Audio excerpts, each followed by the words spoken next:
Anyway, eto. Okay, ano yan, partner? Ano bang unahin natin itong ginawang statement? Nino, ano? Kahapon. Yun nga, ang daming ang mga nagsasabi, partner, kahapon. Diba sa prayer rally? Kasi, sino bang caretaker ngayon ng bansa natin? Si BP Sara. Si BP. Kasi ang Pangulo ay nasa abroad para manghikayat, di ba? Ng mas marami pang investors. Paano matutulungan na mabigyan ho ng trabaho ang ating mga kababayan at maraming mag-i-invest dito. Nagtatrabaho sa madaling salita ang ating Pangulo. So, kahapon, bilang isang caretaker, dumalo. Bilang isang caretaker. Dumalo siya sa prayer rally. Oo nga. Tapos, bilang isang caretaker ng bansa, ayun, kasabay niya yung mga nagmumura kay Pangulo. Oo, na may nagsasabi pa yata na resign. Oo. Diba? Linisin ang Malacanang. Diba? Nandun siya eh. Nandun siya. Buti na lang hindi niya tinapos kasi yung kanyang umulan. Oo. Pero wala naman yata siyang balak magsalita, di ba? Magsasalita ba siya talaga? Hindi ko napansin yung parang... Oo, hindi. Kasi parang sinasabi ka nila, di ba? Buti na lang umulan daw. Kasi kung nagsalita, medyo... Mas malalo siya madidisgrasya. Oo. Lalong hindi gaganda ang kasi, ang sitwasyon. Oo. So, ang daming napuna kahapon. Oo, partner. Ang sa akin lang, ganito, partner. Ito na naman kasi tayo. Ito lagi ko ito napupunan kasi, partner. Kung ikaw napupuna mo. Ang alin? Si VP Sara kasi, syempre, pag leader natin, mas gusto natin na talaga, all leaders should appear as leader. I mean, dapat they should appear as leaders, di ba? Ang napupuna ko kasi kay VP Sara, pinuno natin to before, partner. Sa may mga gitong klaseng kontrobersya, never siya nagpa-press con. Napansin mo ba? Oo, wala. Laging official statement na pansinin mo mga kayubi ha. Pero ano naman, niwa-welcome naman niya yung mga ambush interview. But Sara's camp is choosing not to comment on the matter. Would you support po yung mga calls na gawin po mandatory na lang ang vaccination para din po makapag-prepare for in-person class? I won't comment. I won't comment on that. No comment na si Vice President Sara Duterte sa usapin ng confidential funds. No comment po. Thank you. Yes, sir. No comment, sir. Dapat po tuloy-tuloy ang pagbukas ng mga communities natin at ng ating ekonomiya. Second question. Mayor si Robin Padilla, talagang member na siya ng 12 ng Unity Alliance sa Tandem. He is a guest candidate of the Unity. Mayor, hindi daw po sinusuot yung pagiging LGBT tuwing election. Ano po reaction niyo sa no comment. Next question. Yung comment po ng comment niyo po sa Baghari, na sinasabi ginagamit niyo raw po yung endorse sa inyo ng LGBT community yung dahil ngayon lang election daw. No comment. Bongbong Marcos and I are doing good. We are okay in terms of our relationship, both personal and working relationship. So, sorry for asking, what about the First Lady? Kasi nung recent yung departure, parang marami nakapansin naman parang may dagmahan daw sa relationship with the First Lady. Yes. I have no comment as of this time. Ma'am, how... Pero hindi sa controversial na issue. Yun na lang. Medyo pa-controversial na issue, hindi niya kalimitay sinasagot yan. Importante na sumagot siya. Kasi di ba partner, hindi pwedeng laging no comment or yung parang madaling sagutin lang ang sasagutin mo. Bilang presidente, malalagay ka sa maiipit ka sa mga situations. Na dapat mo sumagutin kasi mabilis ang isip yan, partner. Mabilis ang tugon yan na manggagaling sa puso mo, saka manggagaling sa utak mo. Hindi pwede lahat scripted. Diba? Kasi pag scripted yan, di makikita ng tao paano kang rumisponde sa importanteng mga issue kung mabilisan lalo kung magiging presidente ka. Hindi pwedeng puro no comment, partner. So, ang sa akin lang, ganito. Pagka ikaw ay nag-official statement, para lagi kang may wall. Diba? Clear nga lang yung wall. Kasi nakikita ka ng tao, pero hindi ka ma-reach. Diba? May gustong itanong sa'yo kasi may mga controversial na binibitaw kang statement, pero hindi ka matatanong at hindi mo siya masasubstantiate. Hindi mo siya masusuportahan. Yung ba yung iniiwasan ni VP Sara? Kaya puro official statement lang yung ginagawa niya. Tapos yung official statement niya, syempre binabasa to. Diba? Pag binabasa mo, ang tanong natin, ikaw ba ang gumawa ng official statement mo o may writer ka? Tapos binabasa mo lang. Pero magaling magsalita si VP, abogada yan diba? Okay. Oo. Narinig ko once partner okay, impromptu? May sense din naman yung mga sinasabi niya sa mga ginagawa niyang speech. Kaya nga, di ba, dapat gawin niya ngayon. Iniiwasan lang talaga niya siguro ang media. Sa partner, no? Sa mga usapin na sa tingin niya na ayaw niya itong maging controversial pa. Ayaw niya na itong maging mainit pa. Di wag na siyang gumawa ng official statement kung hindi lang di siya matatanong sa mga ibibitawan niyang... Pero sa mga official statement naman niya, partner, piling-pili lang naman siguro siya naglalabas ng official statement, partner. Ang dami niya official statement na wala siyang press. Hindi press con, walang media. Yung una, na ito, maliban dito ito lang latest na nakita ko, dalawang puro official statement, partner. Sinasabi na ang paninira sa kanya black propaganda. Okay. Hindi pa pala. Meron pa pala. 3 yung natatandaan ko. Siguro yung iba na baka naanuhan ko na. Yung tungkol sa barel. Na Mga kababayan, Assalamualaikum. Sa kasaysayan ng Pilipinas, naging kagawian na ang pag-atake at pagbato ng sari-saring issue laban sa Vice Presidente. Marahil sapagkat ang Vice Presidente ang tumatayong pangunahing hadlang sa mga nangangarap maging Pangulo. Hindi ko ikakagulat kung dumami pa ang mga kaso, investigasyon, testigo paratang atake at paninira laban sa akin sa mga susunod na araw, linggo, buwan at mga taon. Naniniwala ako na may tamang panahon para sa lahat. Panahon ngayon ng aking pagtatrabaho. Tutuparin ko ang sinumpaang tungkulin. Uunahin ko ang mga tunay na suliranin. Uunahin ko ang Pilipino. Syukran.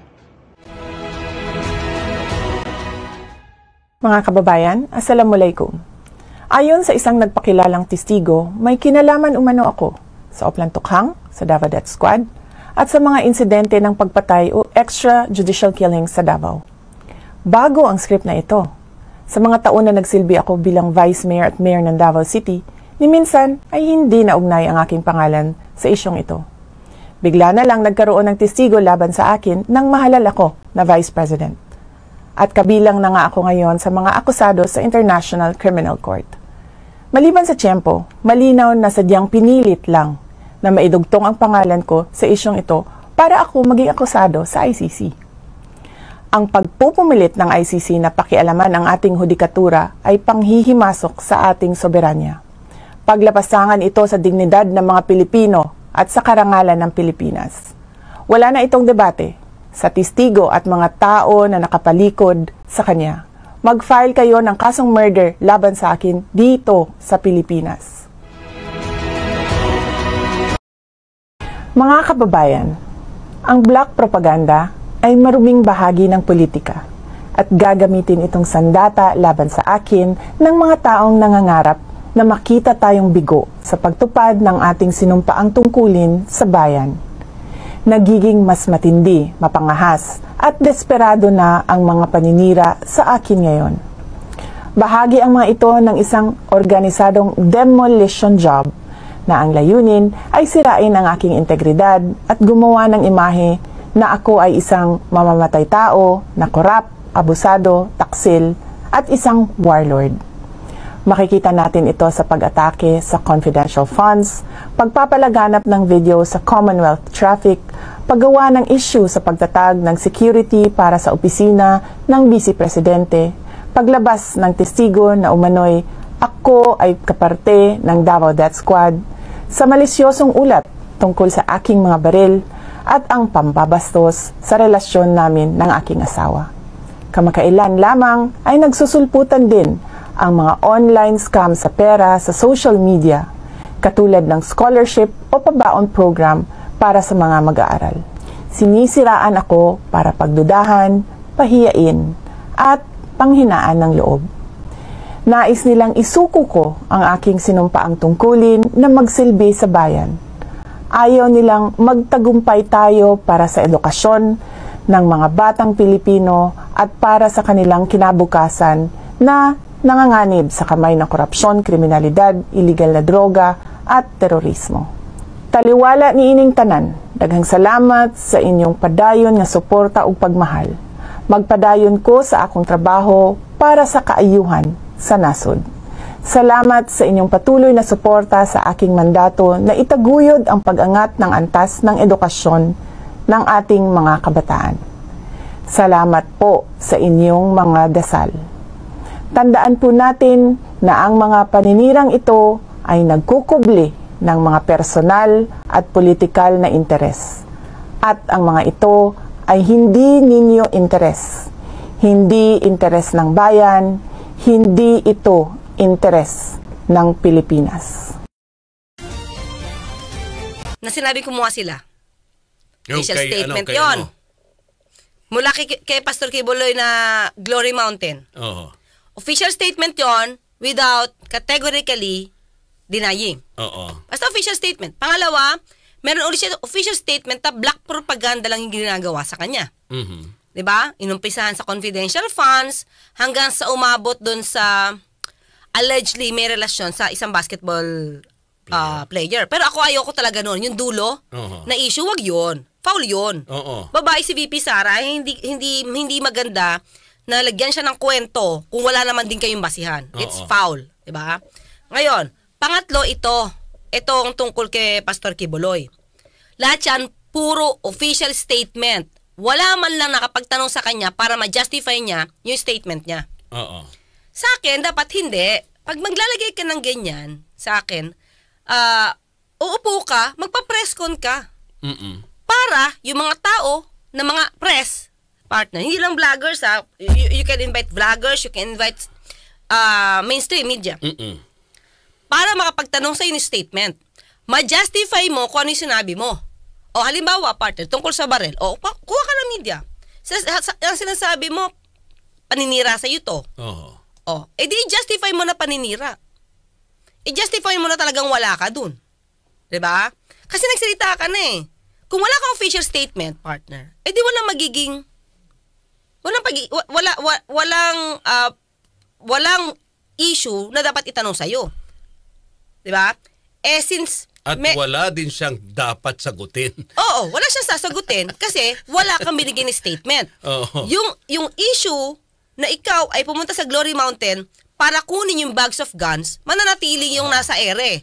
But it can be true, it can be untrue. Diba? Nagsalita ka eh. Kasi sa press ko, ang dami pa mga sundot yun eh, natanong That's partner why. Yun! Kung sa official statement, kung ano yung inilabas niya, doon na yun, period na yun. Lalabas sa balita, tawag na ito, may ano bang term sa Tagalog? Ryan? Ano yun? Denial lang? Kumbaga parang, ito ay dininay. Yun lang. Pero hindi mo ma-justify yung denial mo. Parang ganito yung partner eh. So, lawyer naman siya. Di ba, wala sa court. Nagsalita itong isang tao. Nagsalita siya, nadinig mo, tapos hindi mo pwedeng i-cross-examine. Paano kung malalaman kung totoo yung sinasabi mo? So yun lang, sana, sa bawat official statement mo, dapat press con. Para may media. Kasi sa media, diyan ka makahasa ng mga tanong na makikita kung quick thinker ka. At saka kung galing nga sa puso at kung totoo yung sinasabi mo. Kasi pag scripted partner, syempre lahat ng good points nasabihin mo. O paano namin malalaman kung yung good points na yun totoo? Diba? So, katulad niyan partner, ano yung statement niya? Sige. Na tungkol kay? Kay Pastor. Sige, ngayon, mga kayubi, babasahin yung ilan ng mga binanggit ni VP Sara. Tayo ang magpo-formulate, isipin natin kung ano magiging tanong. Na nasa press con siya, kayo mga kayubi. Basta isipin niyo professional to Professional kayo na magtatanong. Ano ang mga tanong doon sa binitawan ni VP Sara sa kanyang official statement? Ilagay niyo sa comment section. Ano ang gusto niyo itanong? Sige, partner. Sige. Go. Basa. Ako po ay nakikiisa sa panawagan ng pagpapairal ng batas at katarungan sa hinaharap na issue ni Pastor Apollo Quiboloy at ng SMNI. Duterte said. Okay. Sa mga ginagawang pagdinig ay tila pinatawan na ng guilty verdict si Pastor Quiboloy kahit na nakabatay lamang ang pagdinig na ito sa mga paratang na mga testigo na nagkukubli ng kanilang katauhan at hindi mapatunayan ang kredibilidad. She said. Okay. Ayon pa kay VP Sara, lagi po tayong manalangin para sa hustisya at katotohanan. Justice and the truth cannot be achieved in trial by publicity, but by a day in court. Meron pa ba siyang naidagdag rito? Yan lang? Okay, yun lang, partner. Ako po ay nakikiisa sa panawagan ng pagpapairal ng batas at katarungan sa hinaharap na isyu ni Pastor Apollo Quiboloy at ng Sunshine Media Network Incorporated. Sa mga ginagawang pagdinig ay tila pinatawan na ng guilty verdict si Pastor Quiboloy kahit na nakabatay lamang ang pagdinig na ito sa mga paratang ng mga testigo na nagkukubli ng kanilang katauhan at hindi mapatunayan ang kredibilidad. Marami sa atin ang naniniwala na ang dinaranas ngayon ni Pastor Quiboloy ay isang pandarahas at hindi patas. Bukod sa hearing na walang pinatutunguhan, ay kabilang rin dito ang indefinite suspension ng broadcasting network na SMNI na isang issue ng media freedom. Hindi biro ang mga pangyayari at paratang na ganito. Nararapat lamang na mabigyan ng patas na laban at sa tamang korte. Ika nga sa Mateo chapter 5 verses 11 to 12. Pinagpala ang mga nilalait at inuusig ng mga tao at pinaparatangan ng lahat ng uri ng kasamaan na pawang kasinungalingan ng dahil sa akin. Magsaya kayo at maggalak sapagkat malaki ang inyong gantimpala sa langit. Alalahanin ninyong inuusig din ang mga propetang nauna sa inyo. Sana po ay maging gabay natin ang mga bersikulong ito patungo sa kaginhawaan at mabigyan tayo ng tibay ng loob sa pagharap sa mga pagsubok, pagtitiis at pag-uusig ngayon. Lagi po tayong manalangin para sa hustisya at katotohanan. Justice and the truth cannot be achieved in trial by publicity but by a day in court. Syukran.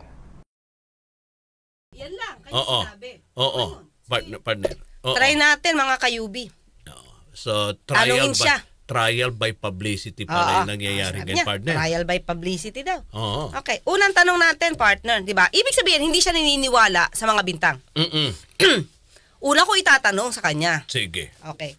Kung ako yung nandoon sa press, sa press con, VP Sara, sabi niyo trial by publicity.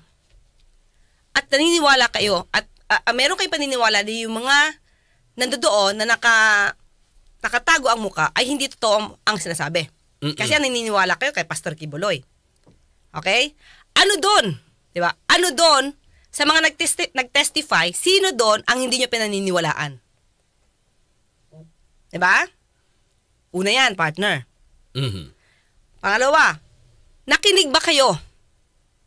Napakinggan nyo bang buo? Lahat ng nag-testify or nagsalita laban kay Pastor Quiboloy? Ay baka. Kasi sinusubaybayan nila yung hearing. Sige.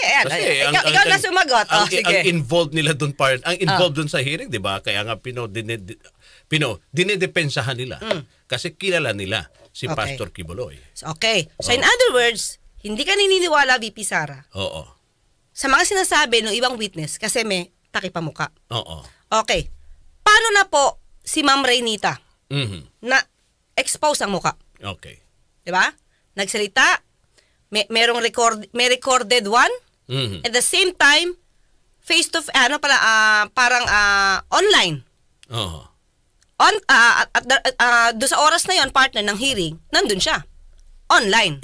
Diba? Kumbaga, online videocon. Wala itong takip. Hindi ka rin ba naniniwala sa sinasabi dito? Diba?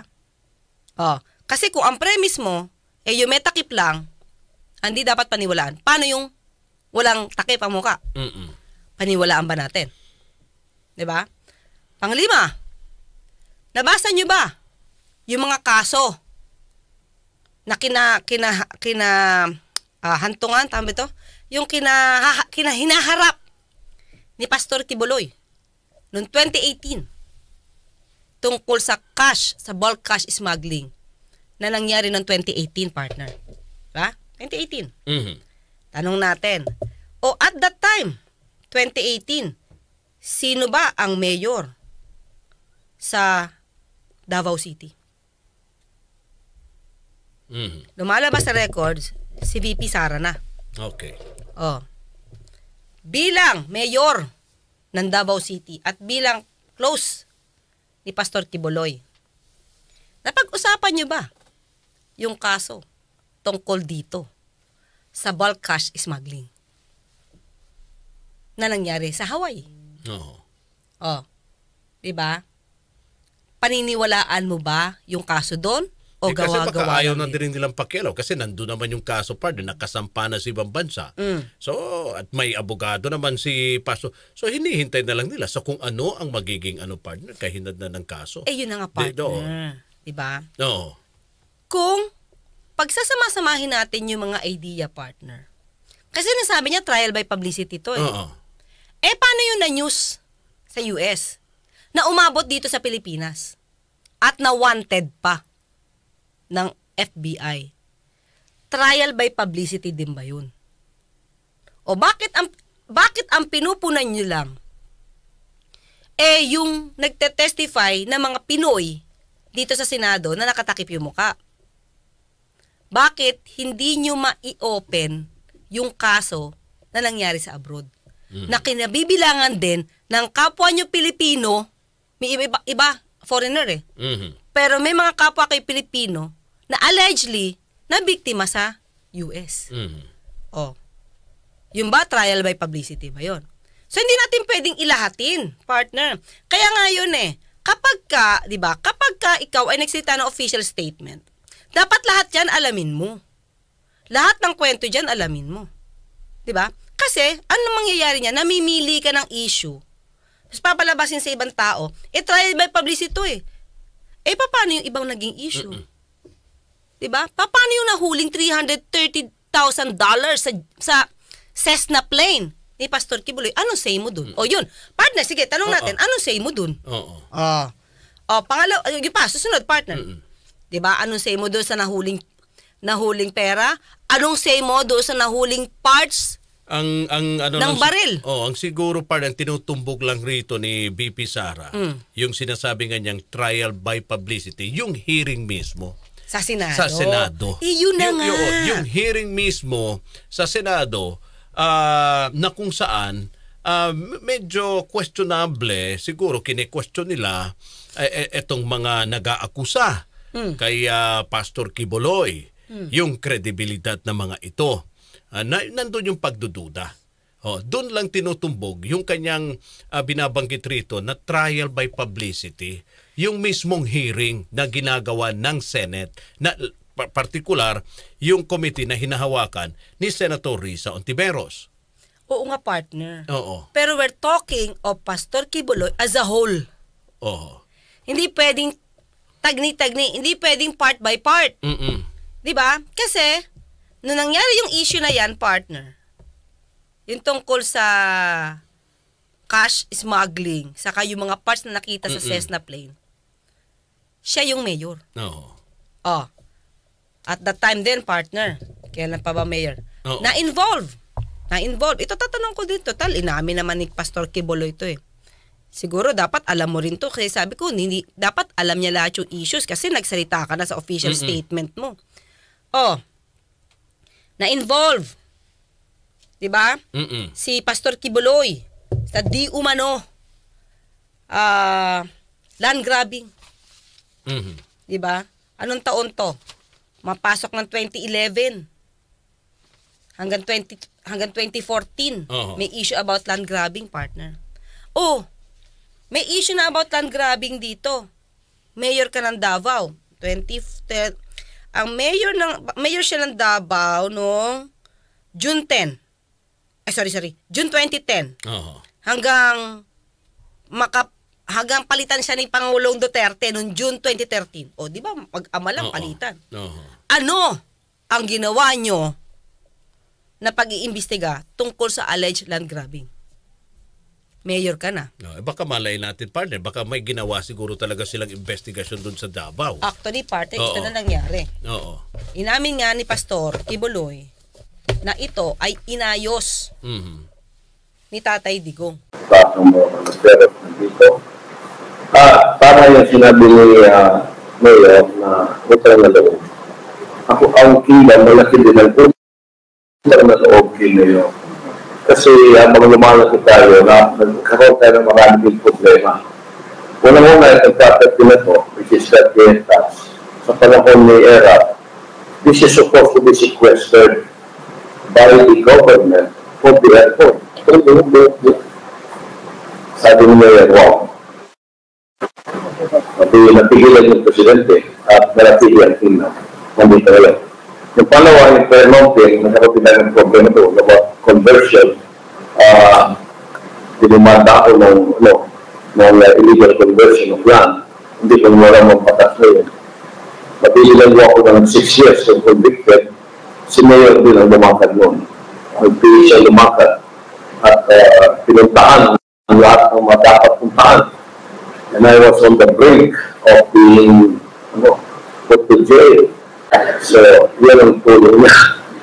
And also, on many occasions sa Glory Mountain, nagkaroon din ako ng issue doon sa mga NPA, sa mga patutubo ng niloko ng mga NPA. Mayor, without telling me, pumunta sa doon sa mga concert ng mga katutubo. At inatis niya sila. Kaya nga. So, partner, at ang lumalabas daw, allegedly, ang pumatay doon sa tribal leader. Kasi partner ito yung lupa ng mga lumad, katabi ng lupa ng Prayer Mountain. So, parang kinursunada itong lupa na katabi.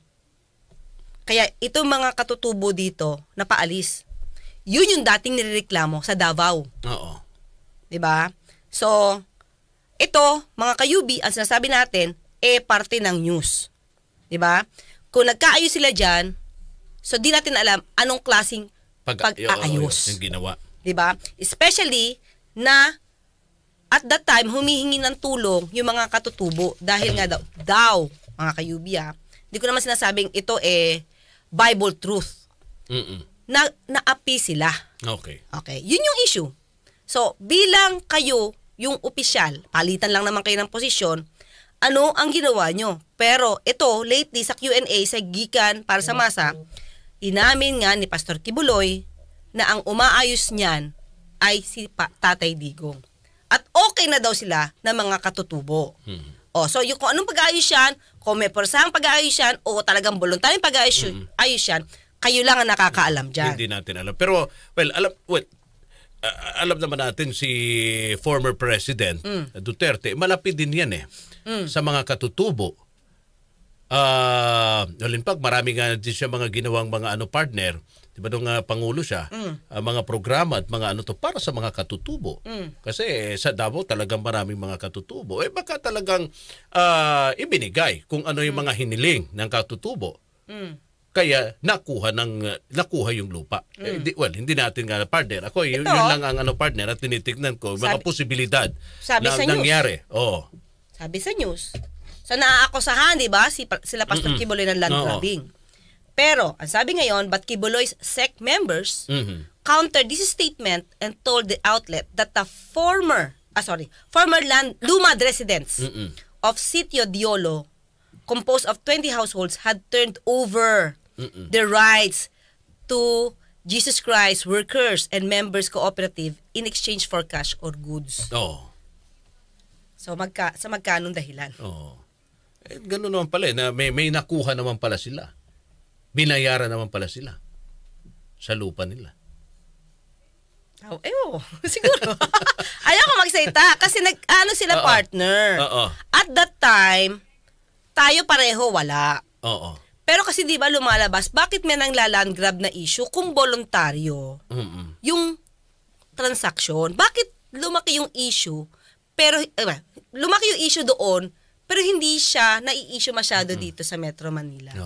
Kasi paminsan hindi may iwasan, partner, hindi naman lahat talaga sumasang-ayon. Kahit sabihin mo sa isang komunidad yan, sa isang tribo, mga yan. Meron din. So, bakit may napatay? Ito pa pala.